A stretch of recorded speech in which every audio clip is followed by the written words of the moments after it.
Assalamualaikum warahmatullahi wabarakatuh. Halo sahabat, kali ini saya membawakan cerita yang membuat kalian emosi mendengarnya. Sebelum mendengarnya silahkan absen dulu para sahabat dari daerah mana saja. Buat yang sudah subscribe semoga rezekinya lancar ya.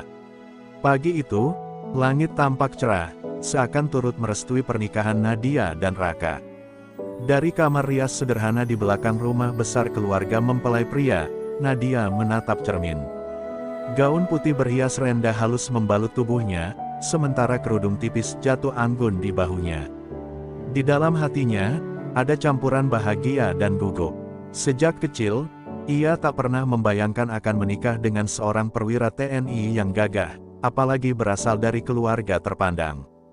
Namun di balik kebahagiaan itu, ada rasa getir. Ia tahu, ada seseorang yang berharap hari ini tak pernah terjadi. Orang itu adalah Bu Ratna, ibu kandung Raka. Sejak awal, wanita itu terang-terangan menolak pernikahan ini. "Kamu cuma lulusan SMP. Anak saya pantas dapat yang lebih." Kata-kata itu pernah melukai hati Nadia. Tapi Raka bersikeras, cinta mereka tak akan dikalahkan oleh status atau pendidikan. Nadia mencoba mengabaikan tatapan menusuk itu setiap kali bertemu calon mertuanya. Ia percaya, waktu akan meluluhkan hati yang keras. Namun pagi ini, tatapan Bu Ratna justru lebih dingin dari biasanya. Saat keluarga dan tetangga ramai mempersiapkan acara, wanita itu mendekati Nadia, berdiri hanya satu langkah di depannya. Senyumnya tipis, matanya tajam. "Nikmati saja, mumpung belum terlambat," ucapnya pelan, namun cukup untuk membuat bulu kuduk Nadia meremang.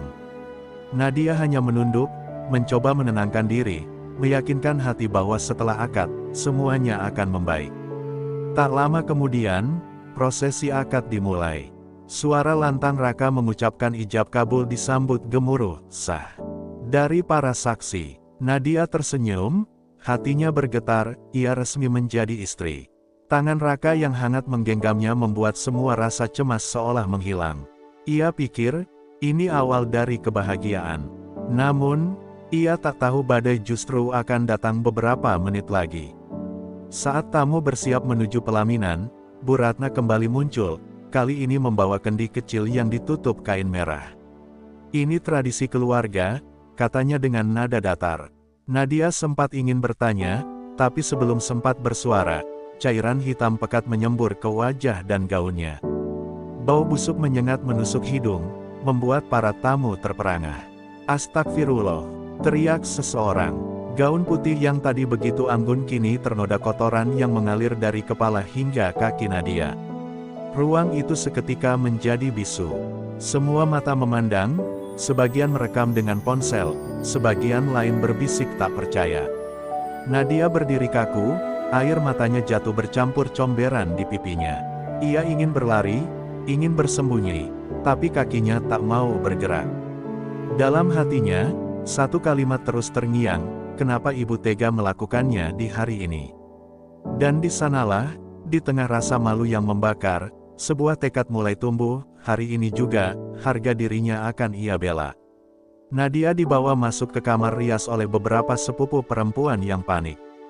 Gaun putih yang tadinya indah kini menjadi simbol penghinaan di depan ratusan pasang mata. Tangisnya pecah, bukan hanya karena malu, tapi juga karena hatinya terasa diremukkan. Bau busuk comberan itu seolah menempel di setiap inci kulitnya, mengingatkannya pada perlakuan kejam sang mertua. Ia menatap cermin, melihat pantulan wajahnya yang penuh noda dan mata yang bengkak. Kenapa beliau tega melakukan ini?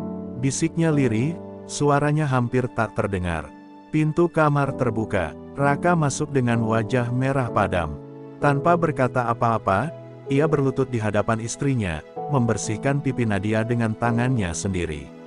"Maafkan ibu, maafkan aku," suaranya bergetar. Tapi Nadia menggeleng. "Kamu tidak salah, Raka, tapi harga diriku, aku harus berdiri lagi. Aku tidak mau dikenang sebagai pengantin yang diam saja saat diinjak-injak," katanya dengan nada tegas.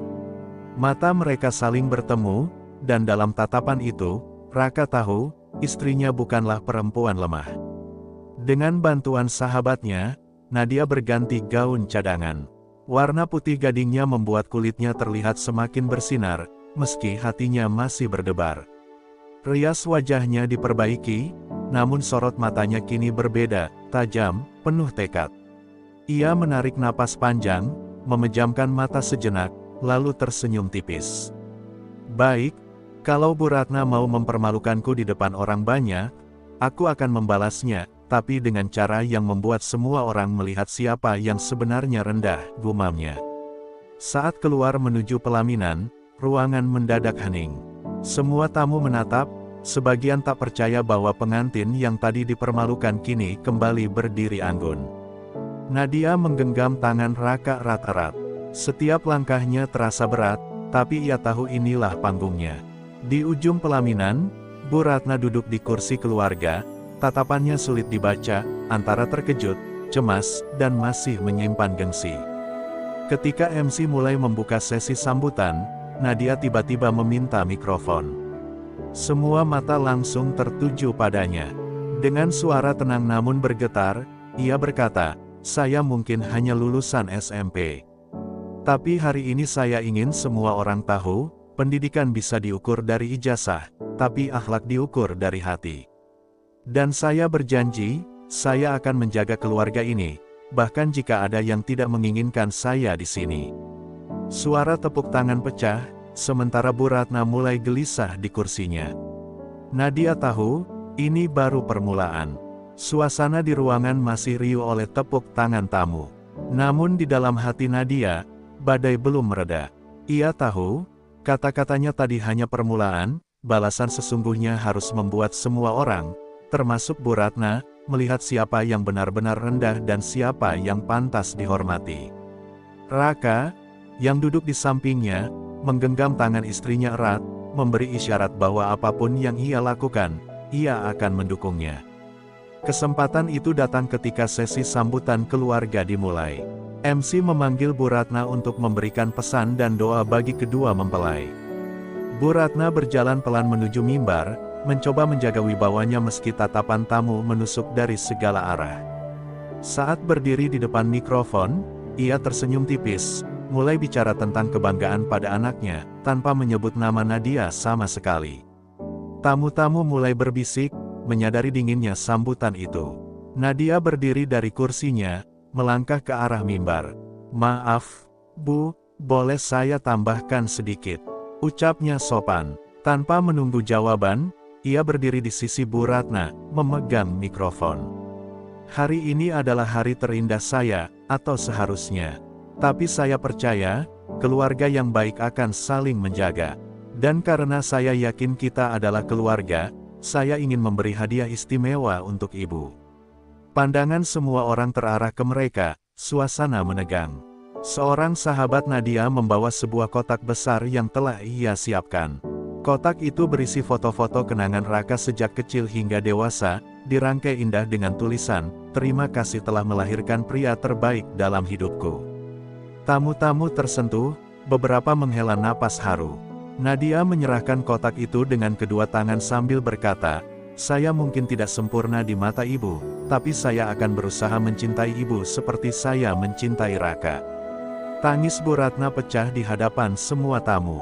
Rasa bersalah membanjiri hatinya, mengingat bagaimana ia mempermalukan Nadia hanya karena status pendidikan. Tepuk tangan tamu menggema, kali ini bukan hanya untuk pengantin, tapi untuk keberanian seorang menantu yang membalas hinaan dengan kemuliaan hati. Di pelaminan, Raka memeluk istrinya erat. Ia tahu, hari itu, Nadia bukan hanya memenangkan cintanya, tapi juga memenangkan harga dirinya. Setelah momen di pelaminan itu, suasana pernikahan berubah drastis. Tamu-tamu yang sebelumnya sibuk berbisik kini memuji keberanian dan ketulusan Nadia. Senyum mereka tulus, bahkan beberapa orang tua menepuk pundaknya sambil berbisik, "Kamu perempuan kuat, Nak." Tapi di sisi lain, Bu Ratna duduk terdiam, matanya sembab, pikirannya penuh kilasan kejadian beberapa jam lalu, saat tangannya sendiri yang menyiramkan comberan ke gaun pengantin menantunya. Raka mendekat kepada ibunya. "Bu, Nadia tidak pantas menerima itu. Kalau Ibu ingin melindungi keluarga, caranya bukan dengan merendahkan orang lain, ucapnya pelan namun tegas. Kata-kata itu menusuk hati Bu Ratna, karena untuk pertama kalinya anaknya berbicara seperti itu padanya. Ia menunduk, menahan air mata yang hampir tumpah lagi. Dalam hatinya, ada rasa malu yang jauh lebih menyakitkan daripada gengsi yang ia pertahankan selama ini. Di tengah acara, Nadia datang menghampiri dengan senyum kecil. "Bu, ayo kita foto bersama. Saya mau simpan kenangan indah ini." Nada suaranya tulus, seolah semua yang terjadi sudah ia maafkan. Bu Ratna tertegun. Bagaimana mungkin perempuan ini, yang ia permalukan di depan banyak orang, masih bisa mengajaknya berfoto tanpa sedikit pun nada sinis. Rasanya dada Bu Ratna sesak, seperti ada batu besar yang menekan dari dalam. Saat kamera siap mengambil gambar, Bu Ratna tak kuasa lagi menahan diri. Ia memeluk Nadia erat di hadapan semua orang, tangisnya pecah. "Maafkan ibu, nak, ibu salah. Ibu terlalu buta menilai orang dari ijazahnya," ucapnya terbata-bata. Suasana hening sejenak sebelum terdengar suara haru dari para tamu. Beberapa orang bahkan menitikkan air mata, menyaksikan pelukan dua perempuan yang sebelumnya seperti musuh itu. Nadia membalas pelukan itu dengan hangat. "Tidak apa-apa, Bu. Kita semua belajar, dan saya akan berusaha menjadi menantu yang ibu banggakan," ucapnya pelan. Tepuk tangan tamu menggema, tapi bagi Nadia, suara itu tak seberapa dibanding rasa lega di hatinya. Ia tahu, hari ini ia bukan hanya menjadi istri Raka, tapi juga berhasil memenangkan hati mertuanya, dengan cara yang tak akan pernah terlupakan. Seminggu setelah pernikahan, suasana rumah Bu Ratna terasa berbeda. Tak ada lagi tatapan sinis, tak ada bisik-bisik merendahkan. Nadia yang biasanya merasa gugup ketika datang, kini disambut hangat. Bu Ratna bahkan menyambutnya di pintu dengan senyum, membawakan teh hangat dan kue kesukaannya. Perubahan itu begitu drastis, membuat Raka tersenyum lega melihat ibunya mulai melepas gengsi. Suatu sore, ketika Raka sedang bertugas, Bu Ratna mengajak Nadia duduk di teras. Angin sore berhembus pelan, membawa aroma melati dari taman kecil di halaman. "Nak, ibu mau bilang sesuatu," ucap Bu Ratna pelan. Waktu itu, ibu malu sekali. Bukan cuma karena perbuatan ibu, tapi karena ibu sadar, ibu hampir kehilangan orang yang bisa membuat anak ibu bahagia. Kata-kata itu membuat Nadia menatapnya dengan mata berkaca-kaca. "Ibu," jawab Nadia lembut, "kita semua bisa salah. Yang penting, kita mau memperbaiki." Ucapannya sederhana, namun cukup untuk membuat Bu Ratna meraih tangannya. "Mulai sekarang, anggap ibu seperti orang tua sendiri. Dan kalau ada yang merendahkan kamu karena pendidikan, biar ibu yang berdiri di depan membelamu," janji Bu Ratna dengan tatapan tulus. Nadia tak kuasa menahan senyum haru, ia merasakan beban besar di hatinya perlahan menghilang. Sejak hari itu, hubungan mereka benar-benar berubah. Bu Ratna mulai mengenalkan Nadia dengan bangga kepada kerabatnya, bukan lagi sebagai menantu lulusan SMP, tapi sebagai menantu yang berhati mulia.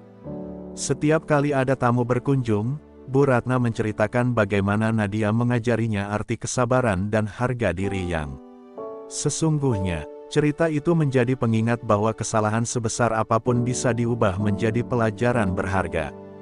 Bagi Nadia, hari pernikahannya akan selalu ia kenang, bukan karena gaun putih yang ternoda comberan, tetapi karena di hari itu ia belajar bahwa membalas hinaan tidak selalu harus dengan amarah. Terkadang, membalas dengan kebaikan justru lebih menusuk dan mengubah hati orang yang menyakiti. Dan di pelukan keluarga barunya, Nadia tahu, ia telah memenangkan pertempuran yang sesungguhnya, pertempuran untuk cinta, harga diri, dan keluarga yang utuh. Beberapa bulan setelah pernikahan, kehidupan Nadia dan Raka berjalan damai. Namun kadang, saat ia sendirian, Nadia masih teringat jelas detik-detik ketika comberan itu menyiram wajahnya di depan semua orang. Bau busuknya mungkin sudah lama hilang, tapi kenangannya masih membekas di hati.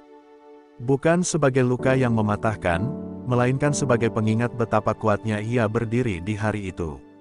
Suatu malam, Ketika keluarga sedang makan malam bersama, Bu Ratna tiba-tiba terdiam. Ia menatap Nadia lama, lalu berkata, "Nak, setiap malam ibu berdoa, minta ampun pada Tuhan karena pernah menghina kamu. Dan ibu bersyukur, Tuhan mengirim kamu untuk mengajarkan ibu apa arti keluarga yang sesungguhnya." Suaranya bergetar, membuat suasana meja makan menjadi hening. Raka menatap ibunya dengan senyum penuh rasa bangga. Nadia tertegun, namun ia tersenyum. "Bu, saya juga bersyukur. Kalau bukan karena hari itu, mungkin kita tidak akan sedekat ini sekarang. Saya percaya, semua yang terjadi ada maksudnya." Kata-kata itu membuat mata Bu Ratna berkaca-kaca. Ia meraih tangan Nadia, meremasnya dengan hangat, seolah ingin memastikan bahwa ikatan ini tak akan pernah lagi retak oleh gengsi atau prasangka. Seiring berjalannya waktu, hubungan mereka semakin erat. Nadia tak hanya menjadi menantu, tapi juga sahabat bagi Bu Ratna. Mereka sering menghabiskan waktu bersama di dapur, bercanda sambil memasak, atau sekadar minum teh sore di teras. Para tetangga yang dulu ikut berbisik saat peristiwa memalukan itu kini justru memuji kedekatan mereka, tak pernah menyangka bahwa luka sedalam itu bisa berubah menjadi kasih sayang. Bagi Nadia, kisahnya adalah bukti bahwa harga diri tak diukur dari gelar atau status, melainkan dari cara kita memperlakukan orang lain, bahkan mereka yang pernah menyakiti kita. Dan di setiap malamnya, ia selalu berdoa, bukan lagi untuk membalas dendam, melainkan untuk menguatkan cinta dan ikatan keluarga yang telah diperjuangkannya dengan air mata, kesabaran, dan hati yang tulus. 3 bulan setelah hubungan mereka membaik, Nadia menerima kabar bahwa ia dan Raka diundang ke acara reuni keluarga besar pihak Bu Ratna. Awalnya ia ragu, mengingat masih ada beberapa kerabat yang dulu ikut meremehkannya. Namun Bu Ratna sendiri yang memintanya hadir. "Kali ini, ibu yang akan berdiri di depan membela kamu," katanya dengan nada yakin. Perkataan itu memberi Nadia kekuatan, meski di hatinya ada rasa cemas. Hari acara tiba, gedung megah itu penuh dengan kerabat jauh, sebagian menatap Nadia dengan rasa penasaran. Beberapa di antaranya melontarkan komentar samar yang bernada merendahkan. "Itu menantu yang cuma lulusan SMP, kan?" bisik seorang perempuan parubaya. Nadia mendengarnya, tapi ia memilih tersenyum. Ia sudah belajar dari masa lalu, diam dengan kepala tegak adalah jawaban terbaik. Saat sesi perkenalan keluarga dimulai, Bu Ratna berdiri di podium. Suaranya lantang, penuh kebanggaan. "Inilah menantu saya, Nadia. Dia mungkin tak punya gelar tinggi, tapi ia punya hati yang lebih besar dari siapapun yang saya kenal. Kalau hari ini keluarga kita masih utuh, itu karena kesabarannya." Ruangan hening, lalu disusul tepuk tangan. Nadia terkejut, matanya berkaca-kaca. Ia tak pernah menyangka Bu Ratna akan memujinya di depan banyak orang. Seusai acara, beberapa kerabat yang dulu meremehkannya mendekat, meminta maaf dan mengakui kesalahan mereka. Salah seorang bibi bahkan memeluknya sambil berbisik, "Kamu beruntung punya mertua yang mau berubah." Tidak semua orang seberani Ibu Ratna. Nadia tersenyum, hatinya hangat. Ia tahu, luka lama benar-benar mulai sembuh. Malam itu, sebelum tidur, Nadia memandang Raka yang terlelap di sampingnya. Ia teringat betapa panjang perjalanan mereka, dari comberan yang menghina, hingga tepuk tangan yang memuliakan. "Terima kasih, Tuhan," bisiknya, "karena Engkau mengubah luka menjadi doa, dan doa menjadi keluarga yang kuat." Lalu ia memejamkan mata, yakin bahwa apapun ujian berikutnya, mereka akan menghadapinya bersama. Kehidupan Nadia dan Raka kembali diuji ketika sebuah kabar tak sedap mulai beredar di lingkungan keluarga besar. Seseorang menyebarkan gosip bahwa Nadia menikah dengan Raka hanya demi harta, dan kini mulai mengatur semua keuangan rumah tangga. Berita itu menyebar cepat, bahkan sampai ke telinga Bu Ratna. Meskipun ia kini percaya pada menantunya, rasa khawatir tetap menyelip di hatinya, takut gosip itu benar-benar merusak nama baik keluarga. Suatu sore, Bu Ratna memanggil Nadia ke ruang tamu. Wajahnya serius, namun tidak marah. "Nak, ibu tahu ini tidak benar, tapi ibu ingin dengar langsung dari kamu, katanya. Nadia terdiam sejenak, lalu menatap mata mertuanya. Bu, saya tidak menikahi Raka karena harta. Sejak awal, saya hanya ingin membangun rumah tangga yang sederhana tapi penuh cinta. Kalau soal uang, semua yang saya atur adalah untuk memastikan kita cukup, bukan untuk diri saya sendiri. Suaranya tenang, tapi di dadanya, hatinya berdebar kencang. Raka yang mendengar percakapan itu langsung masuk, berdiri di samping istrinya. Bu, gosip ini jelas fitnah. Saya yang memberi Nadia kepercayaan penuh soal keuangan. Dan sejauh ini, hidup kami justru lebih teratur sejak dia mengurusnya, tegasnya. Ucapan itu membuat Bu Ratna menarik napas lega, dan rasa percaya yang ia bangun selama ini semakin kokoh. Beberapa hari kemudian, identitas penyebar gosip itu terungkap, ternyata salah satu sepupu jauh yang dulu terang-terangan tidak setuju dengan pernikahan mereka.